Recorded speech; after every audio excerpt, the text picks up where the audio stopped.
بسم اللہ الرحمن الرحیم۔ السلام علیکم۔ ایک بار ضلع نواب شاہ میں مرزائیوں نے چیلنج کیا کہ ہم مسلمانوں سے مناظرہ کریں گے۔ مولانا لال حسین اختر وہاں پہنچے، سندھ کے تمام بڑے بڑے علماء اور چیئرمین وہاں پہنچے، ہزاروں کا مجمع جمع ہو گیا۔ مولانا لال حسین اختر نے اپنی باری میں کھڑے ہو کر اعلان کیا کہ میں آج ثابت کروں گا کہ مرزا جھوٹا تھا، کذاب تھا، اس کا دعویٰ الہام اور وحی بھی جھوٹی تھی اور اس کی تمام کتابیں جھوٹی ہیں۔ جو مرزائی مقابلے میں تھا اس کا نام عبدالحق تھا۔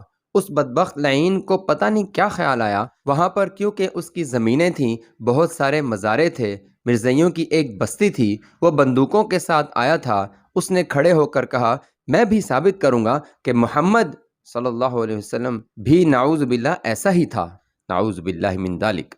اس نے جب یہ الفاظ کہے مسلمان جذبات میں کھڑے ہو گئے، دوسری طرف بندوقیں تھیں، پولیس بھی تھی، بات ٹل گئی اور لڑائی نہ ہوئی، مناظرہ یہیں ختم ہو گیا۔ مسلمان کہنے لگے یہ جملے ہم برداشت نہیں کریں گے، وہ معافی مانگے، اس نے ہمیں چھری سے ذبح کر دیا ہے، مسلمان بے غیرت نہیں ہے، یہ جملے اتنے سنگین ہیں کہ ہمیں موت آ جاتی، ہمیں یہ جملے برداشت نہ کرنے پڑتے۔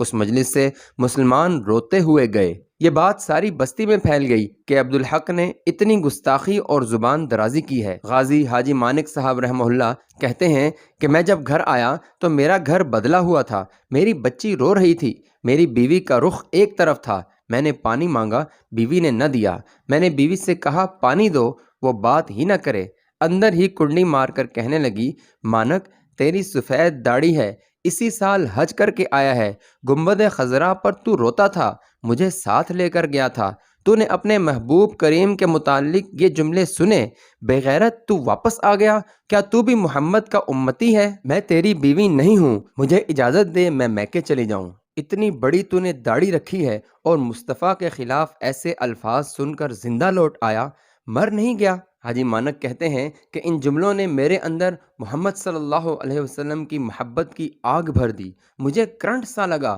کلہاڑی ہاتھ میں لے لی، دل میں فیصلہ کیا کہ یا تو مصطفیٰ کا گستاخ بھونکنے والا کتا آج مرے گا یا محمد کا عاشق جان دے دے گا، اور عبدالحق کے ہاں جا پہنچا۔ عبدالحق کو خیال بھی نہ آیا کہ یہ بوڑھا مجھے کچھ کہے گا، 50 سال کی عمر تھی، داڑھی سفید تھی، کہتے ہیں میں ویسے ہی بوڑھا ہوں مگر دل میں جوان تھا، میری رگوں میں خون جوان تھا، میں نے عبدالحق کو للکارا، اس نے میرے ہاتھ میں کلہاڑی دیکھی تو دوڑنے لگا، مگر پاؤں کی ٹھوکر لگی تو منہ کے بل گرا، گویا کہ قدرت نے دھکا دے دیا، میں وہاں اس کے پاس پہنچ گیا، میں نے اس کے سینے پر کلہاڑی ماری، میں زور سے وہاں کہتا رہا کہ اس سینے میں نبی کا کینہ ہے، پھر میں نے دماغ پر کلہاڑی ماری، میں نے کہا تیرا دماغ خراب تھا، پھر میں نے زبان کو پکڑ کر کلہاڑی سے کاٹا، میں نے کہا یہ بھونکتی تھی۔ حاجی مانک کہتے ہیں میں نے اس کو ختم کیا، میرے کپڑے اس کے خون سے آلودہ ہو گئے، پھر میں سیدھا تھانے چلا گیا، تھانے دار نے مجھے دیکھا، سر پر پگڑی نہیں ہے، ہاتھ میں کلہاڑی ہے، کپڑے خون سے بھرے ہوئے ہیں، وہ تھانے دار مجھے جانتا تھا کہ میں شریف آدمی ہوں، میں کبھی کبھی مسجد میں اذان بھی دیتا تھا۔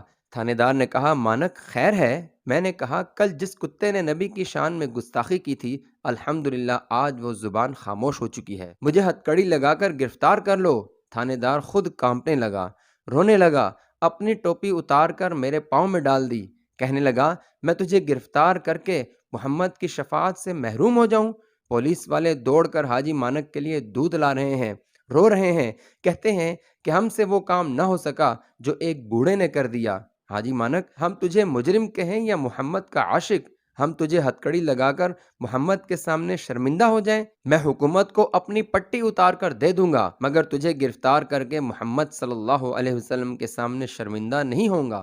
پھر سکھر پولیس کو اطلاع دی گئی، وہ بھی آئے، میرے قریب کوئی نہ آیا، مجھے کہا کہ کار میں بیٹھ جاؤ۔ حاجی مانک کہتے ہیں سکھر جیل میں گیا تو تمام ڈاکو اکٹھے ہو گئے، دیکھ کر رونے لگے، کوئی کہنے لگا میں نے ماں کو قتل کیا، کوئی کہنے لگا میں نے بہن کو قتل کیا، ایک نے کہا باپ کو قتل کیا۔ مانک تیری قسمت کا کیا کہنا کہ تو نے محمد کے دشمن کو قتل کیا؟ وہ رونے لگے، کہنے لگے جیل تو یہ ہے جس میں خدا بھی راضی ہے اور مصطفیٰ بھی راضی ہے۔ حاجی مانک کہتے ہیں رات کو جب میں سویا تو مصطفیٰ کریم صلی اللہ علیہ وسلم کی زیارت نصیب ہوئی، آپ نے فرمایا تیری قربانی کا پیغام پہنچ چکا ہے، مانک نہ گھبرانا نہ وکیل کرنا، تیری وکالت میں خود محمد کروں گا۔ الغرض مقدمہ ہوا، لندن تک کے وکیل آئے، پورا چناب نگر جھونک دیا، پیسوں کے انبار لگ گئے، یہ سارے جمع ہو گئے۔ ادھر محمد صلی اللہ علیہ وسلم نے وکالت کی، بیانات ہوئے۔ وکیلوں نے کہا کہ آپ یہ بیان دے دیں کہ میں نے یہ کام نہیں کیا۔ مانک کھڑے ہو کر کہنے لگے کہ میں نے یہ کام کیا ہے، یہ کلہاڑی اب بھی موجود ہے، جو بھی میرے مصطفیٰ کی گستاخی کرے گا میں یہی کاروائی کروں گا۔ 3 سال مقدمہ چلا، مگر جج نے جب حالات سنے اس نے فیصلہ لکھا، اور کیا ہی فیصلہ لکھا کہ محمد صلی اللہ علیہ وسلم کا غلام اور دیوانہ سب کچھ برداشت کر سکتا ہے، مگر اپنے نبی کی توہین برداشت نہیں کر سکتا۔ جب عبدالحق نے نبی کی گستاخی کی، حاجی مانک دیوانہ بن گیا۔ حاجی مانک کی عقل ٹھکانے نہ رہی، وہ آپے سے باہر ہو گیا۔ یہ کام اس نے اس وقت کیا جب اس کی عقل ٹھکانے نہیں تھی۔ جس کی عقل ٹھکانے نہ ہو اس پر قانون لاگو نہیں ہوتا۔ یہ نبی کا دیوانہ ہے، دیوانے پر کوئی قانون لاگو نہیں کرتا۔ اس نے جو کچھ کیا ٹھیک ہی کیا ہے، اور مرتد کی سزا بھی قتل ہی ہے۔ اس کے بعد عدالت نے اسے رہا کر دیا۔ خدا کی قسم، مانک زندہ رہا، ان میں پھرتا رہا، محمد کی ختم نبوت کی غلامی اس کی حفاظت کرتی رہی۔ حاجی مانک کہتے ہیں، ہر 8ویں دن مجھے آپ صلی اللہ علیہ وسلم کی زیارت ہو جاتی تھی۔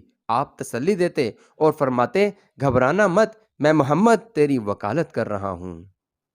اچھے اور ایمان افروز واقعات سننے کے لیے چینل کو سبسکرائب کریں۔